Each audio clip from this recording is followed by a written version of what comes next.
that there could be an increase and, you know, possible increase in my insurance costs and things like that. And I just assume that it's just a thing that they're required to send out as a routine, and I didn't really think much of it because I'm upstream from there. But what's the purpose of that letter if indeed they meet all the requirements? Sure. So they had to do a study to determine exactly where the FEMA floodplain was on that property before they could finalize the lot lines on that property. Because the way the code is written, in neighborhood lotting, you can't have the lot lines within the floodplain, okay? So they had to do a full analysis of exactly where that FEMA floodplain was. And it not only had to be approved by the township, it had to be approved by FEMA. And it more exactly located where the floodplain was based on the detailed survey information that they have from going on site. And then they show the floodplain before the development and the floodplain after development in their models to prove that there's no increase in the flood levels. Because the FEMA mapping was not as accurate, this defined it more accurately, and it gets added to the FEMA mapping, and anybody that's in that vicinity that's affected by that gets the exact letter that you got. So that's like a form letter that FEMA dictates that goes to any property owners in that area. Now, what I can tell you from reviewing the flood analysis, the flood modeling that was submitted months ago now, there is no increase in their modeling from pre to post development of the floodplain. Yes. Can you tell me who analyzed the creek behind our houses to say that? Your name, ma'am? Michelle. You gotta say who you are and where you're at. I'm not gonna Michelle Warbacher, 13 Second Avenue in Springtown. I've been living here for 23 years. That creek is not a trickle. There are areas of that creek that come up to my knees. Consistently. Now, obviously, when you go for a month without rain, it does get down pretty low. But typically, it's pretty full. My late husband used to pay the kids next door a quarter per crayfish that they would find in that creek. Crayfish don't live in a trickle. They live in a creek. It's a good 4 feet wide behind my neighbor's property. Fortunately for me, it runs under my property through this big cement tube, or whatever you call it. But I've seen severe flooding back there. And my concern is, before all of the trees and the grass and bushes and everything that was just torn up in that area, where's all that water going to go once they pave it? And that's my concern. My neighbor's dumpster took a ride down the creek one day when we had a bad rainstorm a couple of years back. Nobody knew where it went. It was down near Collegeville Inn. That's how fast that river can go. And I call it a river because when the water comes up, you can hear it laying in bed at night. I mean, there have been many nights that my late husband and I would lay in bed and hear it and say, should we be concerned? Will our garage be there in the morning? Our neighbor had flood water in his shop many, many times over the years. So I just have a concern that as one parent who has kids who, my 13-year-old son's pretty curious about things like that. If he goes messing around down there when that water's flowing pretty fast, it could kill him. There's a lot of little kids along the road. Is anybody taking into consideration that, hey, this is not a little trickling thing, it is a full-blown stream? And what's going to happen if we do start seeing more significant rising of that creek? That's my concern. Not to mention, you do have a rehab house. Oh yeah, there's a brand new rehab house That the township right there approved. with handicapped people living in it. And you have it at a bend that they try to put, rubble block in to slow the water down. But But you approved it. if the water comes up, there's handicapped people that live along there. So that's my concern. And I just want to know that somebody's addressing it so that 5, 6, 7 years down the line, when everybody's off, they're on to the next project, we're not sitting there holding the bag with water in our basements or, God forbid, in our garage. But then we'll have to come back to the township and say, you told us so. And then we'll be SOL, basically. We'll take a look at it and we'll address it for you. Okay? Okay. Linda? The Linda Jansen, Simmons Road. In light of the residents' concerns over the water, you had granted Metropolitan or KTMT or Arcadia or whatever shell company they're going under today, a variance that they did not have to use non-impervious paving material on the required trail. So if they're already having issues with water, nothing's been built, you know you're going to have non-pervious surfaces, was it prudent to grant them additional variance to say, oh, okay, no, you can pave the trail instead. It doesn't have to be non-pervious paving. I believe that was a granted condition of approval. Yes, it was. That's in the past now, so. Okay, thank you. But to reiterate, what can only be said about every development, what is happening now and what we're saying, and it just gets glossed over because it's lost in all of the engineering calculations, is that every development that has to comply with stormwater regulations has to make the situation better than when it found the situation. It has to retain the water and reduce the flow, essentially. So that on paper, they have to prove that it's better. Now, in practice, any given development could create more runoff, and everybody then says, look, see? But on paper, they had to prove that they were So are going you to saying engineer. the residents that have issues should go back to the DEP or the Montgomery County Conservation District?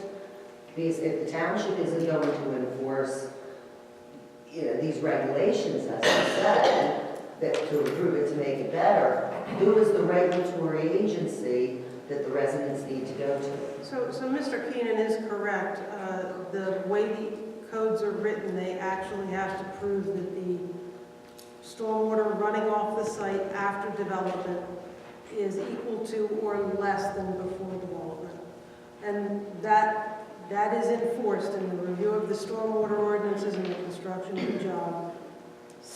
Friday night into Saturday, this township got 3 1/4 inches of rain in a very short period of time. And that's a lot of water. That's an awful lot of water. So is it possible that more water ran off that site because all those controls aren't finally constructed yet? It certainly is possible. But in the big picture, as this thing is built, it is designed to make sure that no additional runoff is contributed to that creek over and above what went there before they developed. And their pre-developed condition was a wooded site.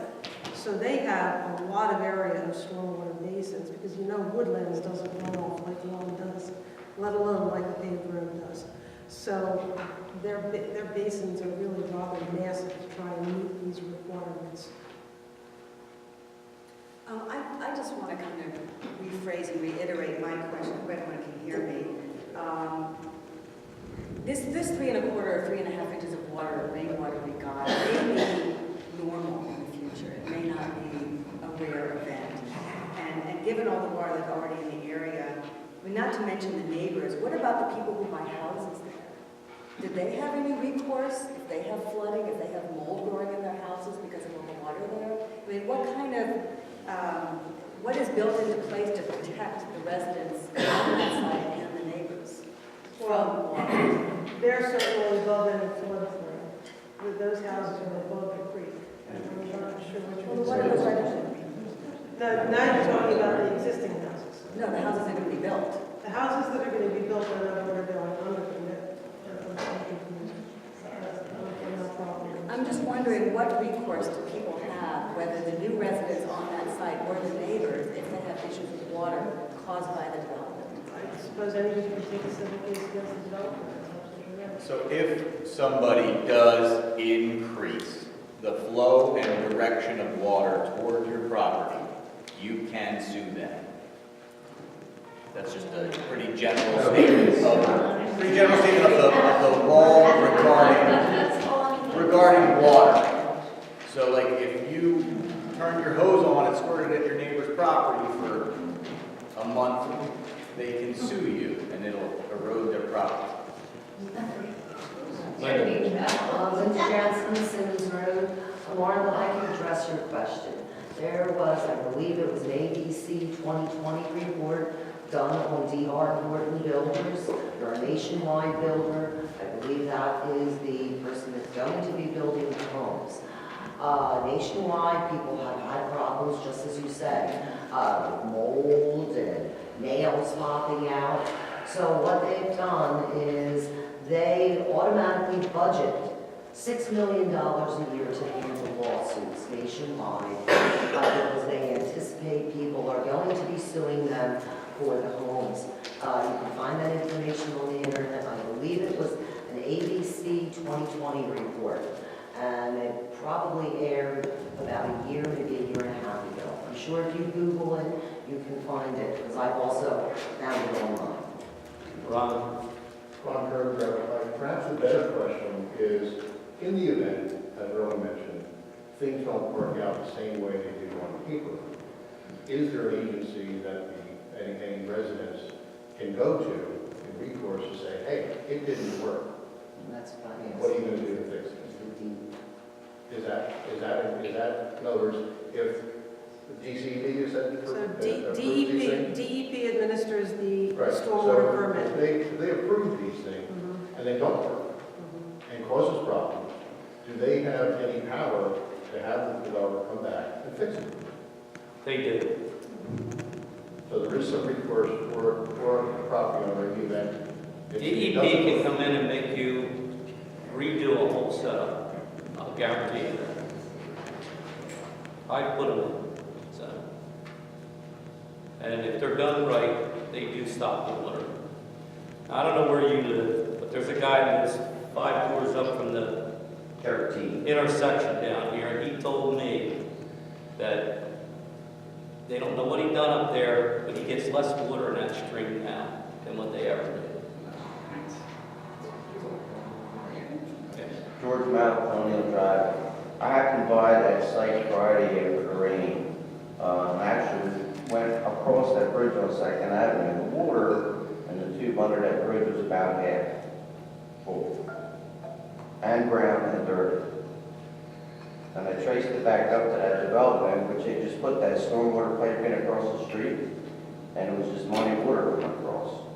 You know, they were caught in the middle of putting that pipe in, you're absolutely right. And I understand it.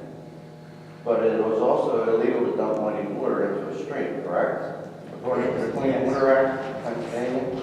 So, I mean, provisions should be made somehow that as they're doing the building process, and I think the construction side realize that, you know, you get to a bad situation, but, you know, there have to be provisions made while you're building that protect people downstream from that, Right. that are getting all this influx of water. Yeah. I talked to the site super. I had been on that site earlier in the day, but I wasn't there when that rain hit. And they were in the process of putting that culvert, and they had the road crossing in, and they were working up the street. They didn't have the top on the upper inlet box yet. They were about to set that when that rainstorm hit. So I understand he doubled back and put 2B in above that inlet to try and slow it down and filter the water. They came back and put straw bales and filter bags after the initial downpour stopped. And then, of course, we got the extra 2.5 inches in the hours that followed that night. But Yeah, and I talked to that guy too, and he said there's no provisions in any plans that he has right now for the outflow pipe that's going on to Bob's property to have any kind of riprap or anything there. There's no kind of basin to catch that overflow or anything like that. So, you know, I mean, is there a revision? You said there's revisions as of Thursday. Is that part of the revision? I hope so. I haven't reviewed that page yet, but I've already talked on site with the contractor about the depth of riprap in the stilling basin in that area, unless it's possible to work out with the property owner grading that further down. But that was a below-grade discharge before it was replaced, that old corrugated metal pipe, and we're back there again. So R4 riprap stilling basin is what he's going to put in if he can't get an agreement to be able to grade that out to daylight it. And do you as an engineer feel that's going to resolve the problem? It's not an ideal situation because it's a maintenance problem for the township roadmaster, because if you don't date like that, if you don't take it to grade, you've got to worry about that filling with sediment. But the reality is it's been doing that for 30 years, or at least 20 years that I know of, because that pipe's been built, the existing pipe was below grade.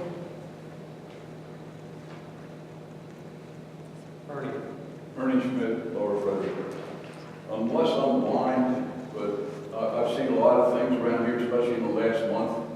But I think the whole state, in various degrees, has had record amounts of rain from one end to the other. It varies in inches across the counties, the rivers that it impacts, the creeks. In July, and even driving around here, we just had this rain this weekend. I had 4 inches in my rain gauge. The creek is right in my backyard. It's brown. Every creek and river around here is brown. It just doesn't come from that development. It's all over. It's natural. When you get the water flows we're having. Blue Marsh, the area around there was flooded. They never had it before. They had people inundated with water. They had their boat slip shut down. I think they have it open by now. The whole area, we've been flooded. We've had record rains. It's life. Look at Hershey. It goes on. What happened to Hershey? Oh, yeah, Hershey, yeah. They also had record. When the Lord gives us this kind of rain, there's nothing you're going to do about it. Just nothing. My one other question, 213 Second Avenue. How many permits were put in for road closures on Main Street?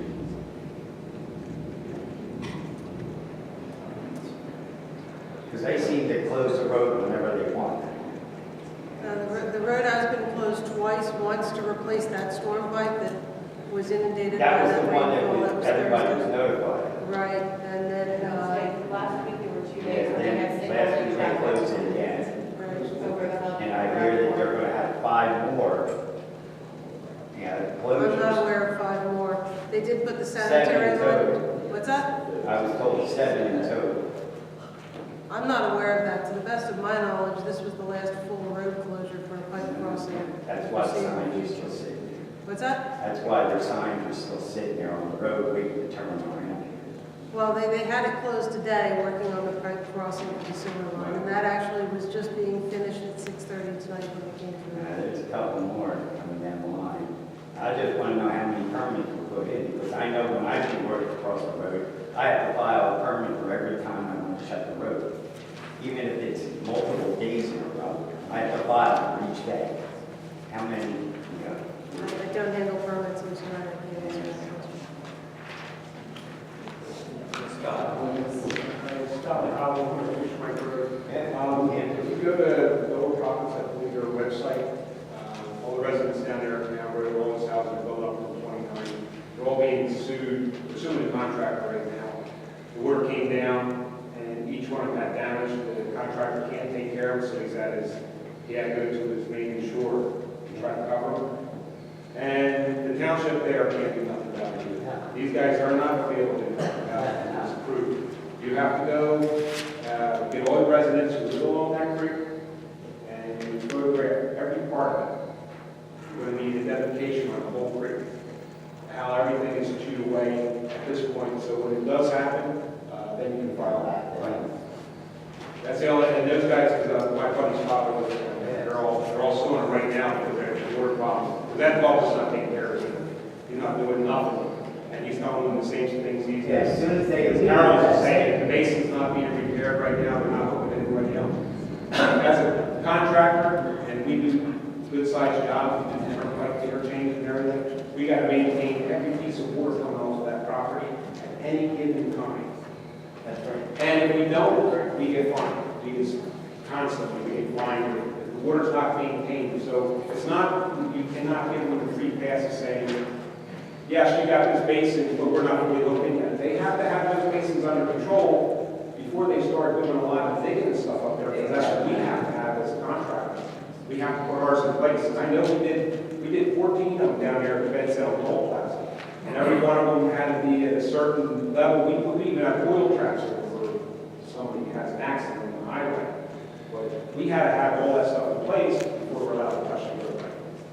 So they have sediment basins in place, and they have sediment filters, both compost, filter sock, mulch berm, and stone berms. I've been out there on multiple walks with the County Conservation District to verify that there is a filter in place for all stormwater that's All needed. right, this filtering, do they have holding ponds now that are existing and that can hold X amount of gallons? They To a have, slow drain, would it be slow drain? they have the sediment basins in place now with the proper outlet structures. Those don't hold 100-year storms when they're sediment basins. Those We are- did not have a 100-year storm. Because I've been here in this township, when the river comes up, I did the steel bridge down here at Perkiomen Creek for the walk trail, and I had the water coming up and hitting that bridge. So we are not, this 3.5 inches of rain, this is nothing. You guys think that a lot, you see that rain a lot of times here.